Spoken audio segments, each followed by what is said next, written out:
네, 부동산 골든타임 생방송으로 여러분 함께하고 계십니다. 자, 매주 월요일은요, 부동산 관련 이슈와 더불어서 여러분들의 부동산 고민까지 속 시원하게 해결해 드리도록 하겠습니다. 먼저 저희와 함께하실 분부터 소개를 해드리도록 할게요. 친절하고 꼼꼼하게 상담 도와주고 계시는 분이죠. UR 플래닝의 고승철 대표 모셨습니다. 대표님, 어서 오십시오. 네, 안녕하세요. 반갑습니다. 네, 대표님 반갑습니다. 자, 대표님 오늘 먼저 이 체크 시간을 통해서 방금 제가 오프닝에서 잠깐 언급했던 내용들 좀 짚고 넘어가 볼 예정인데요. 도시 재생 사업과 관련된 이야기도 좀 나눠볼 예정입니다. 특히나 이제 도시 재생하면은 뭐 다양하게 많은 것들이 발전되고 또 변화될 것이 먼저 생각이 떠오르는 것도 있지만 이런 이야기들도 있더라고요. 젠트리피케이션이라고 지역은 개선되지만 현재 거주하고 있는 사람들은 또다시 좀 몰리고 있는 상황이다. 좀 더 불안해지는 그런 상황들이 좀 계속해서 발생될 것이다. 이런 이야기들이 좀 있는데, 자, 이와 관련해서 우리나라가 지금 현재 시행하고 있는 도시 재생 사업은 어떤 식으로 이루어지는지 그런 분위기들까지 한번 좀 짚어주실까요? 네, 가끔 이제 언론을 보면 이제 매일매일 나오는 뉴스는 아닌데요. 이 문재인 정부 들어와서 부동산 정책 중에 큰 카테고리 중에 하나가 도시 재생입니다. 쉽게 말씀드리면 구도심, 그러니까 서울 내에서도 구도심이 있고 신도심이 있죠. 즉 한강 이남 쪽에 개발을 했던 강남이라든가 서초라든가 송파구라든가 강동구 쪽은 이제 신도심이라고 보고요. 한강 이북 쪽을 예전부터 있었던 옛날 옛구자를 써서 이제 구도심 이런데요. 아무래도 이제 구도심 쪽을 강남에 좀 근접하게끔 지금 개발을 하겠다라는 개념 자체가 이제 그 도시재생이다 이렇게 보시면 될 것 같고요. 자꾸 이제 말들이 많이 나오죠. 도시재생, 뉴딜 사업 어떤 건지 오늘은 한번 좀 짚고 넘어가는 그런 시간을 좀 갖도록 해보겠습니다. 일단 도시재생을 먼저 볼 텐데요. 이제 최근에 부동산 기사를 보면 이제 이런 기사가 나왔어요. 4월 달 기사인데 말이죠. 4월 말 정도 됩니다. 집값 안정 한숨 돌린 문재인 정부가 다음 차기 부동산 정책은 과연 뭘 할 것이냐. 뭐 많은 분들 우리가 알고 계시겠지만 실수요자 위주의 시장이다. 실수요자 위주다. 그 얘기는 뭐냐면 거꾸로 얘기하면 가수요자. 이 반대말이 가수요자죠. 가수요자는 이제는 시장에 접근하지 못하도록 최대한 노력을 하겠다라는 얘기예요. 그래서 뭘 막겠다? 투기 세력을 막겠다라는 얘기입니다. 뭘로 막을 거냐? 도시재생.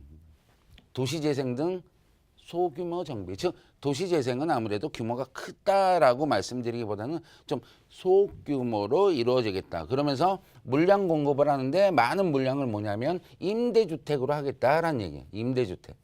그래서 사진에 보시면 이제 국토부 장관님 얼굴도 나오지만 이제 밑에 보시면 우리 동네 살리기형도 있고 주거정비 지원형도 있고 뭐 일반 뭐 근린형도 있고 뭐 굉장히 종류가 많은데요. 이제 하나씩 한번 좀 따져보도록 하겠습니다. 두 번째는 이제 5월 말쯤 한 달 정도 지나니까 이런 기사가 또 나와요. 서울 공공기관 제한 도시재생 뉴딜 후보지가 홍릉 아시죠? 청량리에서 조금 더 올라가면 그다음에 이제 안암동 고려대학교 캠퍼스 있는 그쪽입니다. 안암동 8곳 정도가 유력하다라고 얘기가 나와요. 작년에는 그랬죠. 서울의 집값이 너무 많이 오르다 보니까 서울에는 도시재생을 지정을 안 하겠다라고 했는데 뭐 어찌 됐건 간에 어떤 이유 간에 10곳을 지정을 하는데 그중에 이제 3곳 정도를 LH나 SH에서 지정하도록 했어요. 그래서 고려대 안암 캠퍼스를 이제 중심 시가지형으로 할 것이고 홍릉 같은 경우에는 경제기반형으로 하겠다. 나머지 세운상가, 독산동 우시장, 청량리 시장, 장안평의 중고차 매매 시장 이런 것들은 다 중심 시가지형으로 할 것이고 토지공사 같은 데에서도 이제 영등포구, 경인로 같은 경우라든가 용산 전자상가 쪽을 뭐 경제기반형 중심 시가지형으로 하겠다라는 얘기야. 이게 뭔 얘기입니까? 뭐 이대로 봐서는 도저히 뭔 얘기인지 모르겠어요. 그래서 지금부터 하나씩 볼 겁니다. 도시재생이 뭐냐 도대체. 문재인 정부가 추진하는 도시재생 사업입니다. 이건 개발 사업이고요.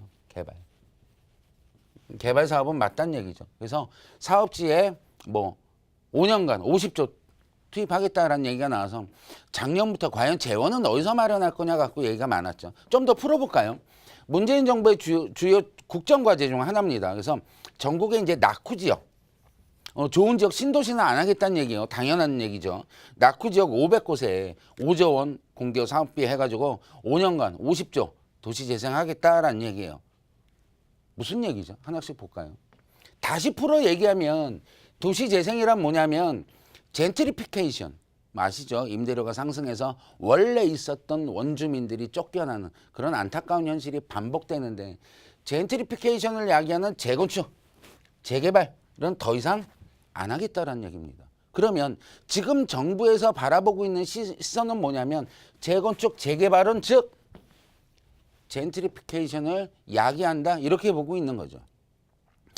전 개인적으로 도시재생을 한다 손 치더라도 젠트리피케이션은 분명히 일어날 수밖에 없다. 다만 거기에 대한 강도의 차이고 정도의 차이가 좀 있을 뿐이지 꼭 재건축, 재개발만 하면은 젠트리피케이션이 일어나고 이거를 막아버리면 일어나지 않는다? 그거는 조금 저는 좀 앞뒤가 안 맞는 멘트가 아닐까 이렇게 좀 생각을 하고요. 예를 들어서요. 내가 살고 있는 지역의 골목길 옛날에 뭐 그런 데 있지 않습니까? 이를테면 뭐 신림동이나 봉천동, 뭐 쪽방촌 이렇게도 불렀고요. 뭐 행당동이라든가 옥수동, 금호동 뭐 이런 데도 꼬방동네 이렇게도 많이 불렸는데요. 이런 골목길을 꾸민다라든가 우리가 아주 쉽게 할 수 있는 작은 노력부터 시작해서 동네가 좀 좋아지면 일자리 문제라든가 주차장 문제라든가 노인 문제라든가 이런 사회 문제를 조금씩 해결할 수 있는 동시에 그 지역의 어떤 도시의 활력을 높이는 그런 사업이다라는 얘기입니다. 또 하나 문재인 정부가 추구하는 것들은 선진국에서 추구하고 있는 사업이다. 따라서 선진국이 어떤 카피를 좀 해야 되겠죠. 그래서 이런 것들이 전 세계적으로 지금 유행하고 있고 50조 원이 지속적으로 반복됩니다. 어떻게 갈 거냐? 일단 5개 종류가 있는데 말이죠. 일단 우리 동네 살리기예요. 이름은 굉장히 친숙한데 우리 동네 살리기는 면적이 5만 제곱미터입니다. 5만 제곱미터. 그러면 평수로 얘기하면 2만 평이 채 안 됩니다. 15,000평, 17,000평 정도 되는데 이런 작은 규모, 대규모 이런 데들은 안 해요. 뭐 10만 평 이런 단위로 한다는 얘기가 아니고 우리 동네 살리기는 작은 데서 추진하면서 거주민이 1,000가구 이하 이런 마을을 뭘 하겠다? 주택을 개량하겠다는 얘기입니다. 그러면서 동네가 아무래도 좀 열악할 확률이 높다 보니까 CCTV라든가 무인 택배라든가 이런 것들을 통해서 생활 편의 시설을 넣겠다. 왜? 이런 것들이 없는 지역도 생각보다 상당히 많이 있다 보니까 이런 지역들을 통해서 CCTV, 무인 택배, 좀 삶을 좋아지게끔 만드는 그런 사업이 아닐까 보고요. 주거정비지원원 같은 경우에는 그래도 규모가 조금 늘어납니다. 한 10만 제곱미터, 그러면 3만 평 정도 규모가 될 것 같은데 저층의 단독주택지입니다. 저층의 단독주택 밀집 지역을 대상으로 인해서 뭘 만들어주겠다? 도로를 만들어주겠다. 뭘 만들어줍니까? 주택을 개량하겠다. 또 남는 것들이 있다면 일단은 공공임대주택을 만들겠다라는 계획이 있는 겁니다. 세 번째, 일반 근린형이라고 있는데요. 10만에서 한 15만, 이제 규모는 점점 커집니다. 이거는 상권까지 조금 결합이 돼요. 즉 우리가 골목길 같은 데 보면 1층에 상가 점포들이 있고 2층, 3층에는 주택으로 쓰는 이제 상가 주택들이 많이 있는데 그런 쪽이 이제 대상이 될 것 같아요. 그래서 주거지하고 상권 중에서도 이왕이면 골목 상권, 혼재 지역을 통해 가지고 지역민을 위한 문화 서비스 공간을 만들겠다라는 얘기고요. 중심 시가지형 같은 경우에는 보통 일반 주거지역이 아닌 상업지역에서 이루어지면서 노후시장이라든가 이런 개선을 통해서 점포 리모델링, 뭐 빈집 리모델링 이런 것들은 이제 간간히 뉴스에서 접하실 텐데 이런 것들을 만들어 가지고 젊은이들에게 창업 공간을 좀 저렴하게 이렇게 좀 밀어줄 수 있는 그런 공간을 창출하겠다라는 얘기고요. 맨 마지막으로는 경제기반형이라는 게 있는데요. 이거는 이제 역세권이라든가 규모가 좀 커집니다. 산업단지라든가 공업단지라든가 항만이라든가 이렇게 대규모 사업지 50만 제곱미터 50만 제곱미터 이상으로 해가지고 이왕이면 복합지식산업센터를 만들고 아무래도 그런 땅들은 주변에 시유지라든가 또는 특히나 국유지가 많이 있다 보니까 아무래도 땅 매입하는데 조금 지원을 해주겠다 뭐 이런 얘기로 좀 들려요. 장점이 있는데요. 실제 거주민들에게는 혜택이 좀 돌아갑니다. 아무래도 주변이 길이 닦여지고 소방도로가 나고 공중 화장실이 생기고 주차장이 건립이 되면 굉장히 좋아지겠죠. 근데 그런 사업이 과연 그전에 없었습니까? 주거환경 개선 사업이라든가 주거환경 관리 사업이 분명히 존재했는데 명칭이 좀 바뀌지 않았나 싶고요. 개념은 똑같을 것 같아요. 그동안 재건축 재개발이 진행이 되면 완성될 때까지 주민들이 어떻게 됩니까? 강제적으로 이동을 합니다. 강제적. 이거를 서울시나 이제 정부에서 가장 크게 여기는 거는 뭐냐면 원주민들의 재정착률이에요. 사실은 이제 말들이 많은데요. 재정착률이 통계청 통계를 보면 적은 데로는 6%가 안 됩니다. 원래 원주민들이 1000명이 시작한 사업이면 60명이 채 남질 않아요. 많이 남아봐야 12%입니다. 보통 8% 정도 되는데 말이죠. 그러니까 10%도 채 안 되는 재정착률을 끌어올리겠다라는 개념에서 이제 출발을 해서 강제적으로 이동을 못 하겠다. 또 재건축 재개발이 완성이 됐을 때 부동산 가격이 워낙 상승하다 보니까 다시 재정착이 힘들다. 이렇게 판단을 하고 있고요. 도시재생 사업은 불필요한 이동이라고 일단 보는 거죠. 이런 것들을 일단 최소한 하고 사람들이 몰려드는 거를 그나마 좀 막을 수 있다 보니까 그나마 재정착률도 실제 거주민들에게 도움이 많이 된다라는 개념이 일단 있을 것 같습니다. 근데 단점도 있어요. 뭐냐면 제가 처음 이제 말씀드렸는데 일단 성공하기까지는 주민들끼리 참 대화를 많이 이뤄야 됩니다.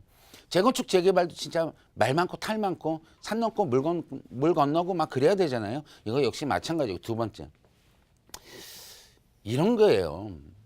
상계동의 백사마을이라든가 뭐 이런 데들 그렇죠? 뭐 서촌이라든가 북촌이라든가 주말에 우리 나들이 많이 다니시는데요. 뭐 거기까지는 좋아요. 근데 그 지역이 일단은 구도심에 낙후가 돼 있다라는 거죠. 구도심에 낙후가 되어 있는데 그러다 보니까 유명 관광지가 많이 돼요. 그래서 이제 모 후보님께서 이런 얘기 하죠. 페인트 칠하면 다냐. 그런 얘기가 나올 수도 있다라고 보는 거죠. 그래서 일부 주민들하고 뭐 거의 대부분일 거예요. 주민들하고 놀러 나오신 유명 관광지가 되니까 관광객들이 몰려드는데 또 몰려들게끔 하겠지요. 그러다 보니까 갈등이 많이 발생됩니다. 그러면서 어쨌거나 삶의 질이 좋아지다 보니까 뭐가 된다? 젠트리피케이션은 일부 어느 정도 발생이 될 수밖에 없다. 이렇게 볼 수밖에 없을 것 같습니다. 아주 단순한 질문을 좀 제가 몇 가지 준비했는데요. 도시재생은 개발하겠다라는 건 맞습니까? 맞습니다. 개발이죠. 예전에도 개발 방식이 있었는데 이제 명칭이 좀 바뀌었던 그런 개념이라고 보시면 될 것 같고요. 두 번째, 우리가 알고 있는 개발 그러면 뭐예요? 재개발이나 뉴타운이나 뭐 재정비 촉진지구나 뭐 이런 것들이 있죠. 균형발전 촉진지구나 재건축도 마찬가지고요. 리모델링도 마찬가지인데 이런 건 맞습니까? 이건 아니라는 얘기예요. 개념 자체가 정 다르다. 그래서 세 번째, 도시재생에 우리 집이 포함된다면 과연 집값은 상승이 되겠습니까? 상승됩니다. 주변 환경이 좋아지는데 상승 안 될 리가 없어요. 집가는 분명히 올라갑니다. 그렇죠? 근데 네 번째가 문제죠. 도시재생 가능성이 있는 지역에 우리가 투자를 해도 됩니까? 분명히 제가 투자라고 했습니다. 우리는 뭐예요? 우리 지금 시청하시는 분들은 분명히 우리는 뭐다? 투자다. 투기 세력은 아니다. 라는 얘기를 꼭 드리고 싶은데 과연 투자해도 됩니까? 이거는 아니라고 보는 거예요. 돈 되는 사업은 아닙니다. 삶의 질이 좋아지는 거지 정부에서 바라보는 투기 세력들 또는 우리 시청하시고 계시는 투자자분들이 투자처로 들어가시면 안 된다. 왜? 투자란 뭡니까? 시간 대비 올라가는 금액이 올라가는 거를 과연 얼만큼 많이 꺾여서 상승하는지를 예상을 하고 예측을 하고 들어가는 게 투자라고 보는데 이거는 상당히 올라갈 수 있는 근거는 안 돼요. 그래서 투자는 아니다. 다시 정리해 보면 개발 사업이지만 우리가 알고 있는 개발하고는 좀 다른 개발이고 세 번째 우리 집이 포함된다면 좋아는 지겠지만 투자 가치는 그닥 높지 않다. 이런 것들이 제가 볼 때는 도시재생 사업 아닐까 싶습니다. 앞으로도 한 달에 한 번이 됐건 특히나 이제 이번 주에 선거가 끝나게 되면 보유세 얘기도 나오고 여러 가지 이제 부동산 관련한 얘기들이 지금 조금 막혀 있다가 확 뚫려버리면 이제 좋지 않은 얘기들이 또 많이 나올 거라고 예상은 되는데 그러면서도 어쨌거나 정부 측에서는 개발은 할 것입니다.